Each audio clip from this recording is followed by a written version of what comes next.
y en la historia del mundo y en la historia de nuestra América, como diría Martí, y en la historia de México, el periodismo ha jugado un papel fundamental en las transformaciones. Nosotros tuvimos la mejor prensa durante la transformación que llevaron a cabo los liberales encabezados por Juárez. Se llegó a decir, don Daniel Cosío Villegas llegó a hablar de que era la mejor prensa que se tenía hasta nuestros tiempos, la mejor prensa que había habido hasta nuestros tiempos. Y los políticos lo mismo. Antes no se hablaba con respeto a la diversidad, se decía que eran hombres, y ahora hay que agregar hombres y mujeres, decían hombres que parecían gigantes, tanto los periodistas como los que se dedicaban a la política. Y eso durante el periodo de la Reforma y de la Intervención. De ahí viene Francisco Zarco, de ahí viene Guillermo Prieto y otros más. Y también durante la tercera transformación, la primera revolución social del siglo XX, la Revolución Mexicana, es impulsada por periodistas. No se podía entender, no se podía comprender la revolución sin los periodistas revolucionarios. ¿Cómo explicar lo que fue la huelga de Cananea en 1906 o la huelga y la represión en 1907 en Río Blanco sin los magonistas? Ellos, con el periodismo que hacían, no solo difundían ideas, formaban cuadros. Es el movimiento político que más cuadros para la transformación ha formado. Y había magonistas que repartían el periódico Regeneración en Cananea. Vaca Calderón era magonista, dirigente en la huelga de Cananea, y otros. Y es ese movimiento el que lleva a tomar conciencia. En Río Blanco lo mismo, son magonistas los cuadros, y es a través del periodismo. Los revolucionarios que buscaban transformar tenían que contar con una imprenta. Hay un caso excepcional en nuestro país de un héroe anónimo, Catarino Garza Rodríguez, que fue un periodista que nació en Matamoros, Tamaulipas, pero vivió del otro lado de la frontera y en Laredo ejerció el periodismo y convoca al pueblo de México a tomar las armas en contra de la dictadura porfirista 18 años antes que Madero.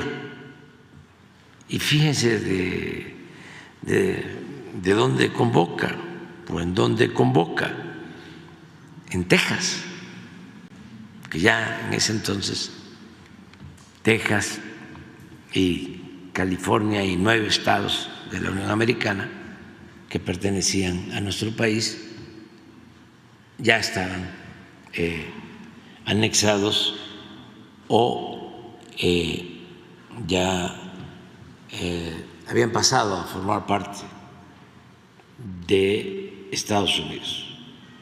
Entonces, él forma un grupo armado, una guerrilla, y todo su movimiento lo hace en un condado de cerca de Laredo, se llama San Diego, y era con su imprenta, como reúne a un grupo de revolucionarios, y es una historia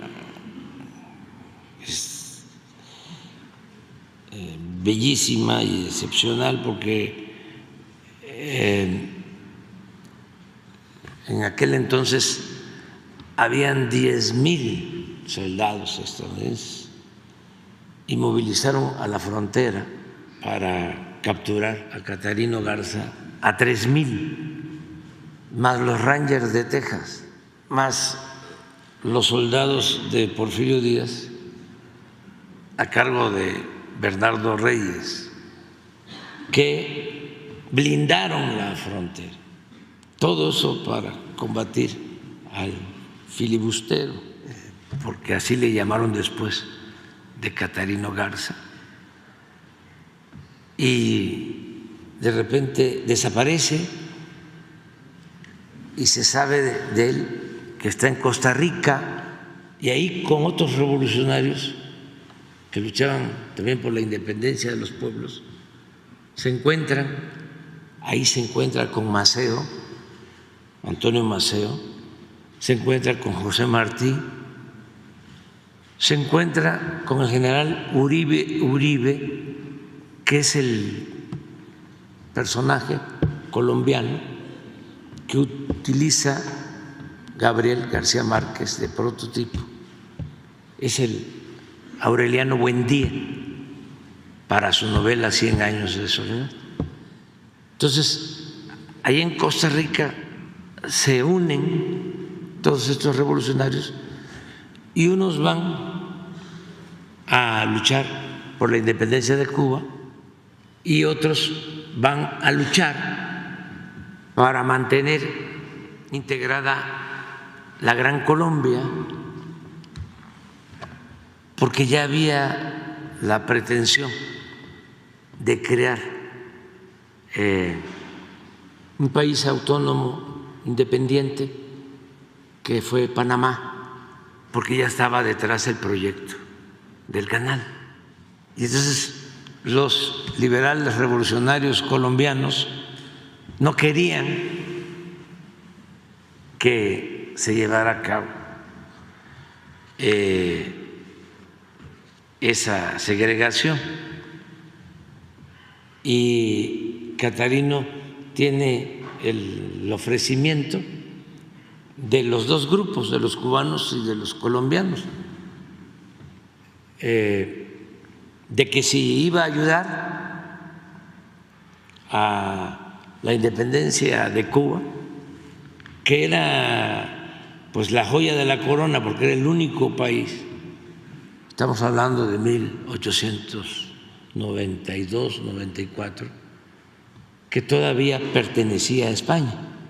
Tenía ese ofrecimiento de ir a luchar por la independencia de Cuba o ir con los colombianos, y a cambio, como él mismo expresaba, cuando triunfaran en Colombia, triunfaran en Cuba, esos revolucionarios iban a venir a ayudarle para enfrentar aquí a la dictadura porfirista. Es una historia importante. Él decide irse encabezando un grupo guerrillero a Colombia y lo asesinan en la toma del cuartel de Bocas del Toro, que hoy pertenece a Panamá, un enfrentamiento, y ahí lo dejan, lo entierran en una fosa común junto con otros guerrilleros. Yo aquí aprovecho para decirles que hicimos una investigación y ya encontramos los restos y los vamos a traer a su natal Matamoros. Pero estamos hablando de un periodista político revolucionario.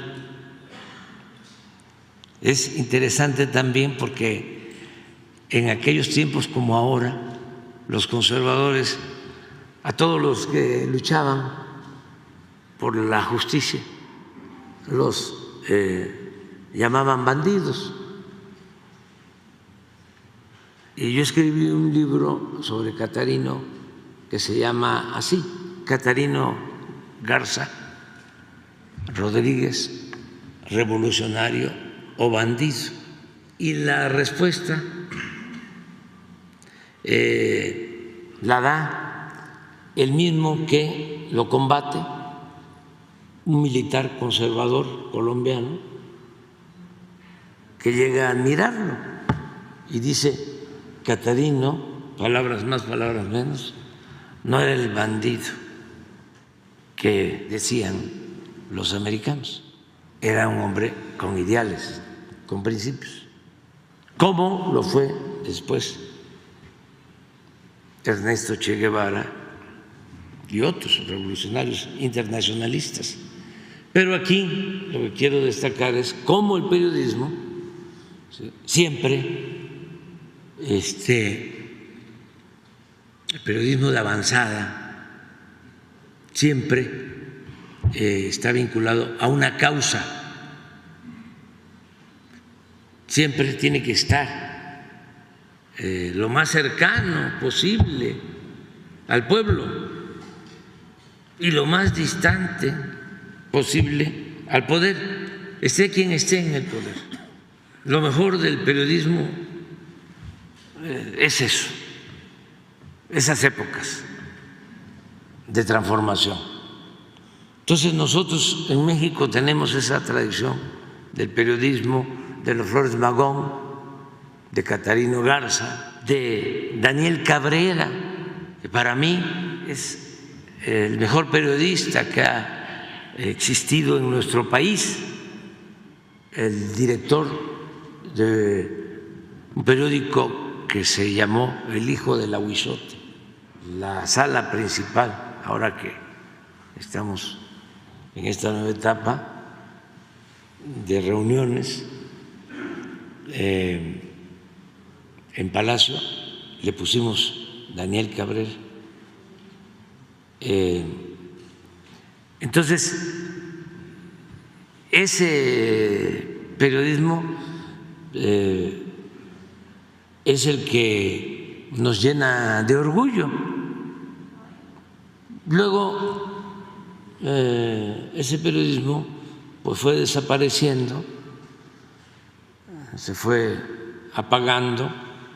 También era muy difícil ya mantener un periodismo independiente cuando predominó un partido de Estado durante mucho tiempo y ese partido de Estado empezó a cooptar, a comprar conciencias y lealtades y surgió pues una prensa completamente subordinada al poder, que como vasallos cumplían con la máxima de obedecer y callar.